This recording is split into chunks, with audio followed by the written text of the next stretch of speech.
Hi, everybody. I'm Jeffrey Driscoll. And I'm Jim Kerr. Welcome to 15 Minutes.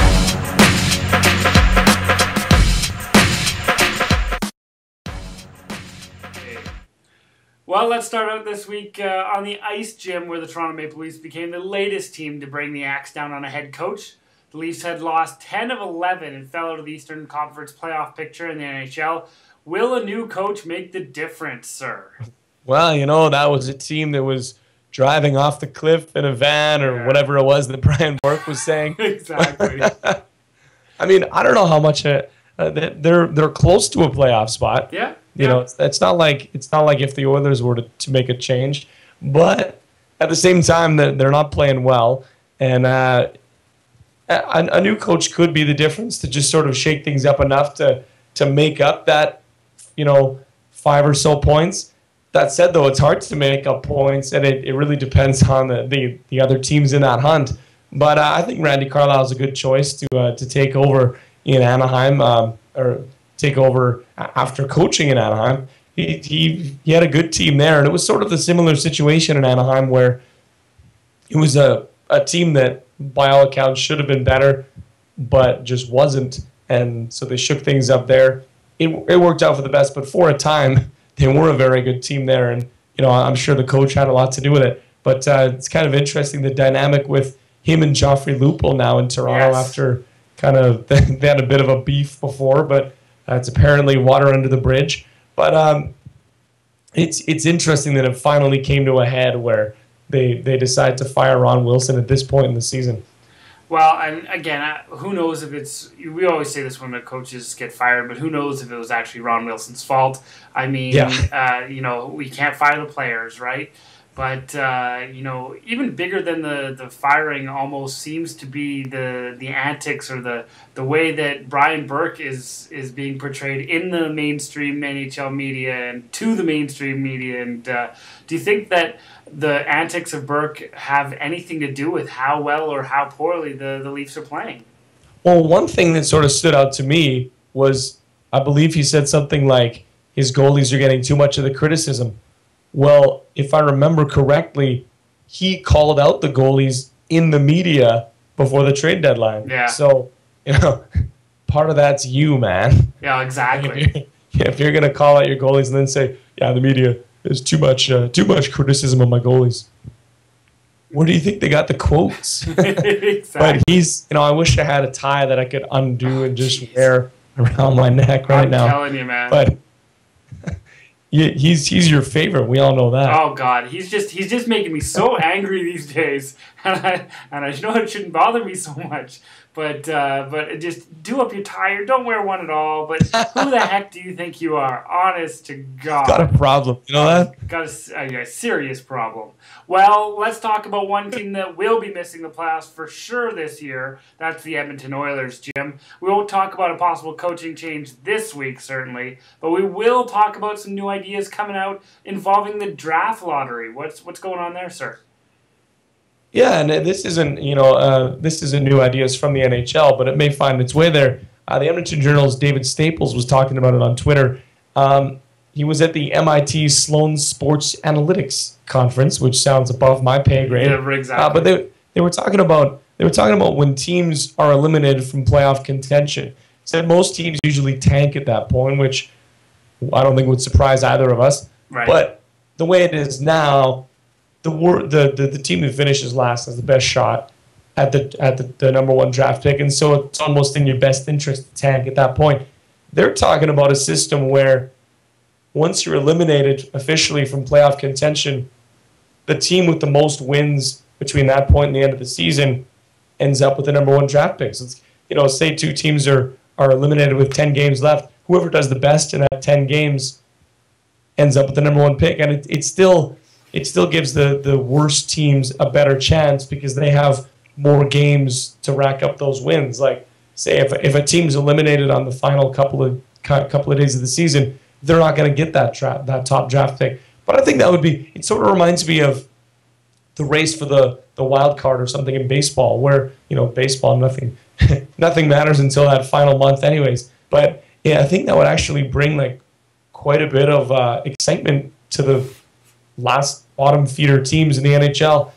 in that closing couple of weeks. And in Edmonton, the last couple of seasons, that would have been awesome.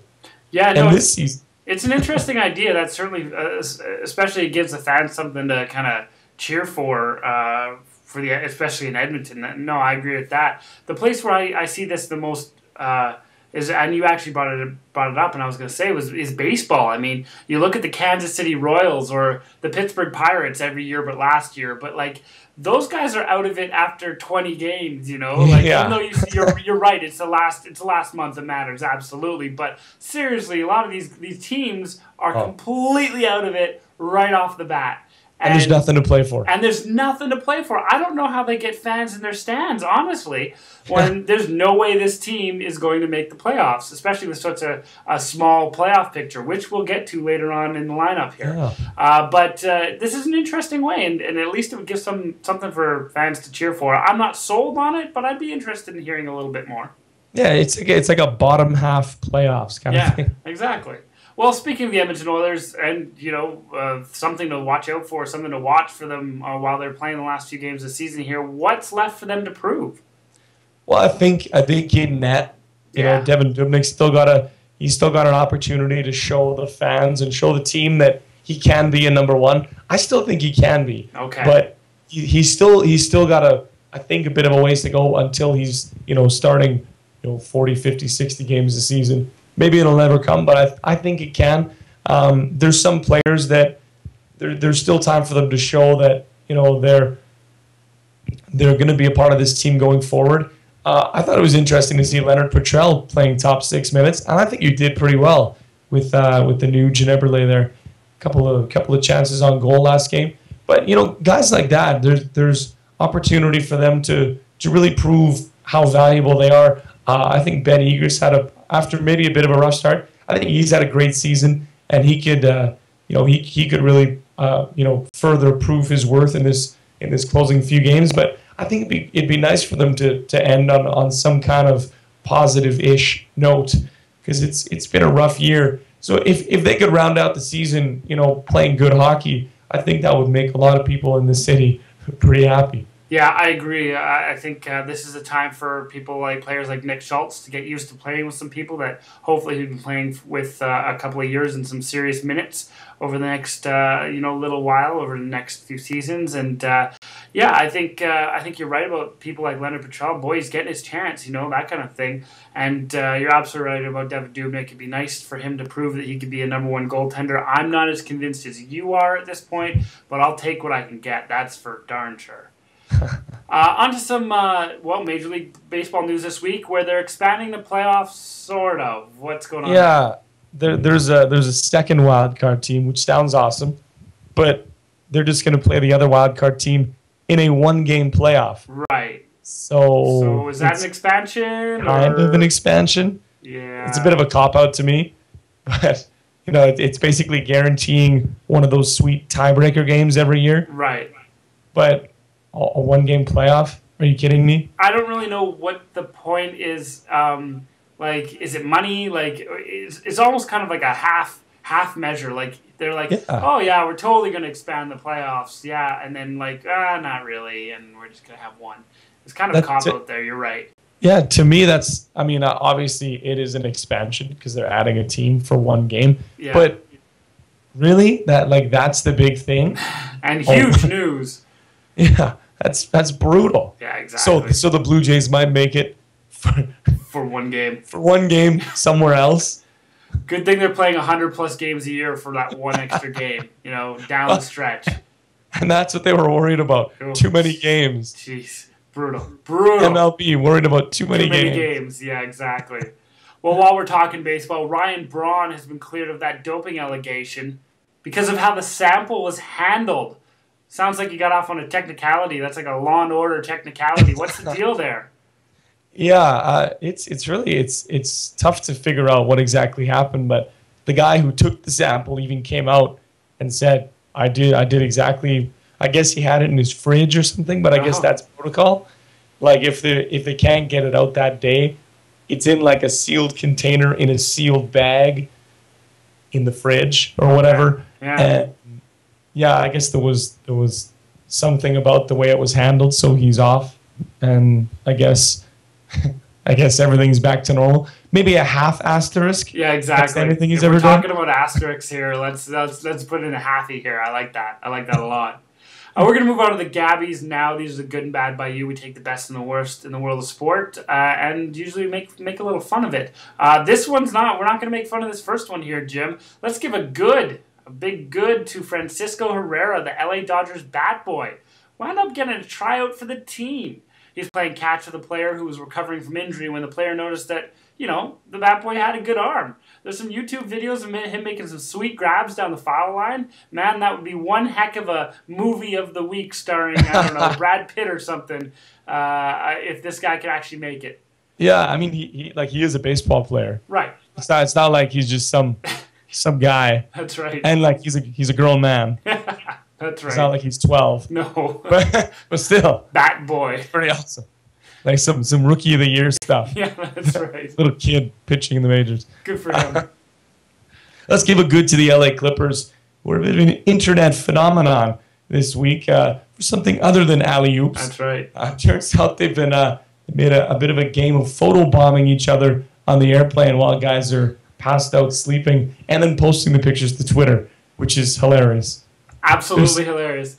Nobody looks good when they're sleeping. Maybe you. That's exactly right. This is how I like the new social media and all that stuff, because we get an inside access on players that we never would have gotten before. This is fantastic.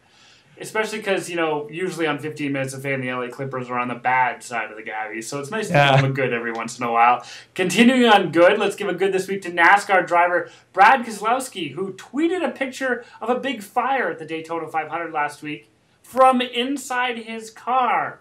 A bit risky, but also awesome. What do you think the new distracted driving laws in Alberta would say about that? I believe you would get a $172 ticket. I believe you would too. Did you see the fire though, Jim? Oh my goodness! Crazy, right? There's jet fuel all over the. There's flames going everywhere. Crazy. Glad looked like an action movie. It's great. Speaking of racing, Jeff, because yes. I know you're a huge NASCAR fan. Huge. How about a bad to Danica Patrick? Had a bit of a rough week. Yeah. First, she was knocked out of a qualifying race by another driver. Then she won the pole for a different race and was taken out by a teammate. Then at the Daytona 500, she was hit by Jimmy Johnson and taken out of the race. 3 accidents, none her fault. Yeah, that's some bad luck right there. That is terrible. Well, especially after the pole for the other race, like that's unbelievable. Like she's her actually insurance is going to go through the roof. Through the roof. She's actually been doing some really good driving lately, so it's too bad that's been going on there. Not that I'm paying much attention to NASCAR, but I keep an eye on it. You just watch the GoDaddy commercials. There that's you all. go. See, you know me so well. Let's move on and give a bad to a couple of random rumors that popped up in pro sports lately. First, it was that Tiger Woods considered leaving golf in his prime, not now, but in his prime, to join the Navy SEALs. Then the word that Peyton Hillis of the Cleveland Browns thought that leaving football to join the CIA was a good idea. Now, I love these rumors, Jim, because both of those things, the Navy SEALs and the CIA, are things you just, you join. It's just you sign up for it. There's a sheet at the front desk, and you're like, Navy SEALs, Jeffrey Driscoll, check. Yeah, I was going to join the CIA, but I was busy that weekend. No kidding. Sorry, dude. I was going to. Totally. I already have a job, so. Well, I might do it later. Yeah. I bet there's not even an application form. No. You're probably chosen. Exactly. You, CIA, now. Not like they go on recruiting drives. Yeah, that's right. So stupid. Finally, a bad to the New Orleans Saints. Yes. After word that the team ran a bounty program for years. Former defensive coordinator Greg Williams says they knew it was wrong at the time. And they shouldn't have done it, but still did it. Yeah. The NFL will probably come down hard on them here. Suspensions, fines. Gotta wonder how much of that goes on around the league. Those fines for if a player was carted off. Right. Oh, sorry. There was you were paid out if you injured somebody. That's right. To actually cart a player off the field. And like, really? That's the part that gets me, is the injury part. That's the part. You talk about respect for the game, and that's the part that gets me. But I think, you talk about guys, there are coaches who speak up on the media and just talk about, the possibility that they want to recruit a quarterback from another team, and then in an offhand comment, and then there's, fines and stuff for that kind of coach. And then you look at something like this. This is huge. I think they're going to lose draft picks. I mean, at least that would make sense to me. But, this is, if they said that this was going on for years, I can't believe that other teams aren't doing the same thing. And then finally, just the NFL had to come down hard on one team. But that's absolutely amazing, especially for the injuring part. Well, yeah, and there's even rumor that Peyton Manning's neck injury may have been, part of that this bounty deal. Crazy. Folks, we're going to move on to Punchline. And the Punchline this week is a national sports organization who wants to be considered for the Olympics, Jim. Yes, Jeff, USA Yoga. Wants, they think their sports deserves consideration. I guess that would be the Summer Olympics, maybe. Perhaps. Who knows? I guess their idea is you'd be judged on how you hold a pose when you yoga poses. But, and I don't know, did they tuck enough on that and maybe get a number out of 10? Seems a little far-fetched to me. But I guess if ballroom dancing can get in, exactly. Can get in. Listen, I understand gymnastics, and I think gymnastics is absolutely amazing, but I'm going to make fun of them a little bit. But if you can win a gold medal for twirling a ribbon, then maybe you should be able to twirl, or you should be able to get a gold medal for yoga, I guess. But contort your body. Well, exactly. Do they would they give a number, like, is your downward dog downward enough, or like upward enough? I don't know. It'll hold a picture of a dog up next to you. It's like 9.5.